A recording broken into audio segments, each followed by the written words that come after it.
महाराष्ट्रात पुन्हा एकदा विधान परिषदेच्या निवडणुका लागलेल्या आहेत। 9 निवृत्त सदस्यांच्या जागेवर आणि 1 पोटनिवडणूक।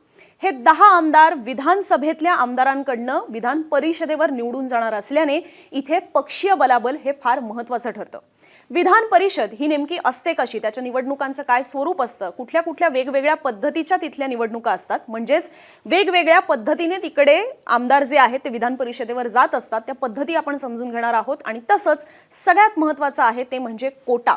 हा कोटा नेमका कसा ठरतो की ज्याच्यामुळे नेमकं कुठल्या पक्षाला किती आपले आमदार हे विधान परिषदेवर पाठवता येणार आहेत, याच सगळ्या गोष्टी आजच्या व्हिडिओमधून समजून घेऊया। नमस्कार, मी अनुजा, तुम्ही पाहत आहात मुंबई तक।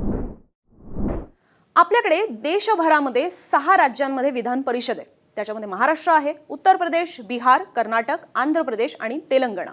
राज्याच्या निर्मितीपासून जरी विधान परिषद नसली तरी सुद्धा ती नव्यानं सुद्धा आणता येते आणि एखाद्या राज्यामध्ये विधान परिषद ऑलरेडी असेल तर ती नष्ट सुद्धा करता येते, म्हणजेच ती बंद करता येते। पंजाब, पश्चिम बंगाल, तामिळनाडूने तसं केलेलं सुद्धा आहे आणि अगदी जम्मू काश्मीर ह्या राज्यामध्ये सुद्धा आधी विधान परिषद होती, पण नंतर ते केंद्रशासित प्रदेश झाल्यानंतर तिथली विधान परिषद सुद्धा नष्ट झालेली होती। आता विधान परिषदेची जास्तीत जास्त सदस्य संख्या ही त्या राज्याच्या विधानसभेच्या सदस्य संख्येपेक्षा 1/3 असू शकते आणि किमान सदस्य संख्या ही 40 असते। विधान परिषदेच्या आमदाराचा कार्यकाळ हा 6 वर्ष असतो। दर 2 वर्षांनी 1/3 तिथले सदस्य जे आहेत ते निवृत्त होत असतात आणि त्याच जागी नव्यानं आमदार जे आहेत ते पुन्हा विधान परिषदेवर जात असतात। मात्र विधानसभेचे जसे सरसकट सगळे आमदार हे जनतेमधून निवडून गेलेले असतात आणि ते एकाच वेळेला ती निवडणूक होत असते, तसं विधान परिषदेचं नसतं।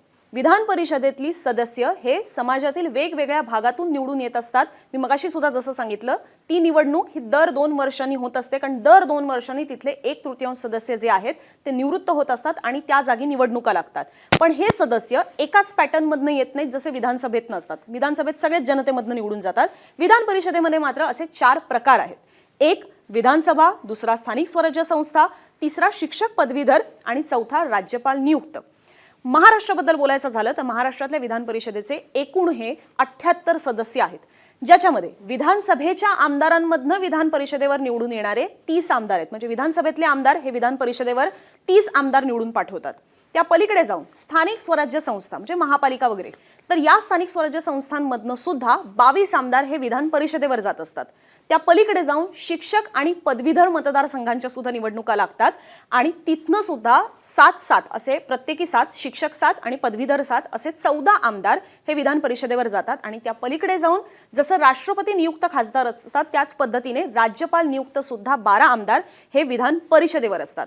आता विधानसभेप्रमाणे विधान परिषद अशी का नाहीये, तर याचं मूळ कारण हे आहे की विधानसभेत तर सगळे लोकांमधून निवडून आमदार जात असतात, पण विधान परिषद याच्यामध्ये हेतू हाच आहे की समाजातल्या वेगवेगळ्या घटकांना रिप्रेझेंट करणारे किंवा वेगवेगळ्या क्षेत्रातले तज्ज्ञ आहेत ते विधान परिषदेवर जावेत, हे त्या मागचा सगळ्यात महत्त्वाचा हेतू आहे। जसं शिक्षक पदवीधर हा सुद्धा एक महत्त्वाचा मुद्दा ठरतो की त्या क्षेत्रातनं येणारे जे असतील तर त्यांचे प्रश्न हे ते जास्त प्रभावीपणे मांडू शकतील। त्या पलीकडे जाऊन राज्यपाल नियुक्त सुद्धा यासाठी असतात, कारण प्रत्येकाकडे काही स्वतःचं असं जनमत असेलच असं नाहीये, पण एखादी व्यक्ती ही इतकी प्रतिभावंत असते की त्यांनी अशा पद्धतीने एखाद्या सदनामध्ये असावं जेणेकरून महत्त्वाच्या विधेयकांवर किंवा एक चांगल्या चर्चा घडवून येऊ शकतात। म्हणून सुद्धा समाजातल्या काही ठराविक व्यक्तींना किंवा प्रतिष्ठित व्यक्तींना सुद्धा बऱ्याचदा आपण पाहत असतो की त्यांना राज्यपाल नियुक्तांमधनं विधान परिषदेवर एक आमदार म्हणून पाठवलं जात असतं। आता परत एकदा महाराष्ट्रात येऊया। सध्या निवृत्त होणाऱ्या 9 सदस्यांमध्ये शिवसेनेचे उद्धव ठाकरे आणि नीलम गोरे, राष्ट्रवादीकडनं शशिकांत शिंदे आणि अमोल मिटकरी, भाजपमधनं गोपीचंद पडळकर, प्रवीण दटके, रणजितसिंह मोहिते पाटील, रमेश कराड आणि काँग्रेसचे राजेश राठोड, या सगळ्यांचा या 9 जणांचा कार्यकाळ जो आहे तो सध्या संपलेला आहे। आणि ह्या पलीकडे जाऊन सुद्धा प्रज्ञा सातव ह्यांचा काँग्रेसमधनं भाजपमध्ये प्रवेश झाल्यामुळे त्यांच्याही जागेची पोटनिवडणूक लागणार आहे, कारण त्यांनी पक्षांतर केलेलं आहे। आता या निवडणुकीसाठी कोटा असतो, कारण विधानसभेतल्या आमदारांमधून विधान परिषदेवर निवडून जाणारे हे सगळे आमदार आहेत। त्यामुळे विधान परिषदेमध्ये तर सदस्य संख्या 78च आहे, विधानसभेमध्ये 288 आमदार आहेत, त्यामुळे त्याचा काहीतरी एक कोटा असायला हवा। नाहीतर विधानसभेतनं 288 आमदार नेमके किती लोक पाठवणार विधान परिषदेवर, यासाठी एक त्याचा कोटा ठरवून ठेवण्यात आलेला आहे आणि तो प्रत्येक निवडणुकांनुसार बदलत असतो, कारण त्याचं एक वेगळं गणित आहे। सगळ्यात पहिले आपण फॉर्म्युला बघूया। विधानसभेच्या आमदारांची एकूण संख्या गुणिले 100 भागिले निवडणूक लागलेल्या जागा आणि अधिक 1 असं मिळून जो आकडा येतो तो म्हणजे कोटा. आकड्यांनुसार परत एकदा समजून घेऊया. विधानसभेतल्या आमदारांची सध्या संख्या आहे 288 गुणिले 100 भागिले निवडणूक लागलेल्या सध्याच्या 9 जागा आणि त्याच्यामध्ये एक आकडा हा ऍड करायचा, असं मिळून सध्याच्या या विधान परिषद निवडणुकीचा कोटा हा 29 वर जातोय.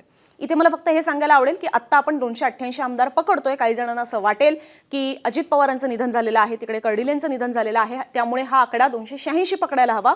पण मला हे यासाठी सांगायचं आहे 288 आपण यासाठी पकडतोय कारण की त्या ज्या 2 पोटनिवडणुका लागलेल्या आहेत त्याचा निकाल 4 मेला येणार आहे आणि ही निवडणूक 12 मेला होणार आहे. त्यामुळे 4 मेला जे 2 आमदार निवडून येतील ते स्वाभाविकपणे 12 मेला मतदान करतील आणि म्हणून आता आपण पूर्ण 288 हे आकडा जो आहे तो पकडतोय. आता महाविकास आघाडीकडे संख्याबळ त्यांचं असं आहे 49, कोटा आहे 29, महाविकास आघाडीचं संख्याबळ आहे 49. त्यामुळे त्यांचा एकच उमेदवार हा विधान परिषदेवर जाईल, ज्याच्यामध्ये मतं एकगठ्ठा पकडण्यासाठी आणि शक्यतो किंवा एकगठ्ठा राहण्यासाठी, मतं इंटॅक्ट राहण्यासाठी आणि शक्यतो निवडणूक बिनविरोध पार पडण्यासाठी उद्धव ठाकरे यांचंच नाव हे निश्चित होण्याची शक्यता आहे. दुसरीकडे महायुतीचं बोलायचं झालं तर त्यांच्याकडे 234 इतकं त्यांचं संख्याबळ आहे आणि पोटनिवडणुकीत सुद्धा त्यांचेच 2 आमदार जर निवडून आले तर ते संख्याबळ सुद्धा 236 पर्यंत जाईल. आता हे सगळं संख्याबळ लक्षात घेता इतकं मोठं त्यांचे 8 उमेदवार हे तर सहज विधान परिषदेवर जाऊ शकतात. मात्र उद्धव ठाकरेंच्या ऐवजी महाविकास आघाडीने दुसराच उमेदवार जर दिला तर महायुती सुद्धा 9वा उमेदवार उतरवेल, ज्याची दाट शक्यता आहे.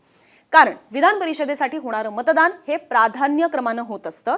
म्हणजेच बॅलेट पेपर जो असतो त्याच्यावर अमुक उमेदवाराला तुम्हाला निवडून देण्यासाठी त्याच्यासाठी तुमचं पहिलं प्राधान्य आहे असा एक आकडा त्याच्यासमोर लिहावा लागतो आणि त्याच्यानंतर दुसरा जो उमेदवार आहे त्याला जर तुम्हाला निवडून द्यायचं असेल पण तो तुमचा सेकंड प्रेफरन्स असेल, दुसरं प्राधान्य असेल तर त्याच्यासमोर तुम्हाला 2 आकडा लिहावा लागतो, जेणेकरून मतमोजणीच्या वेळेला कळतं की तुमचं अमुक उमेदवारासाठी पहिलं प्राधान्य आहे, पहिले ते मत ग्राह्य धरलं जातं आणि नंतर मग सेकंड प्रेफरन्सवाले, थर्ड प्रेफरन्सवाले अशा पद्धतीने तुमचं त्याच्याबद्दलचं मार्किंग असतं किंवा तशा पद्धतीने तुमचा पसंती जी असते ती त्या बॅलेट पेपरवर देण्यात आलेली असते आणि अशा पद्धतीने हे विधान परिषदेची निवडणूक जी आहे ती पार पडत असते.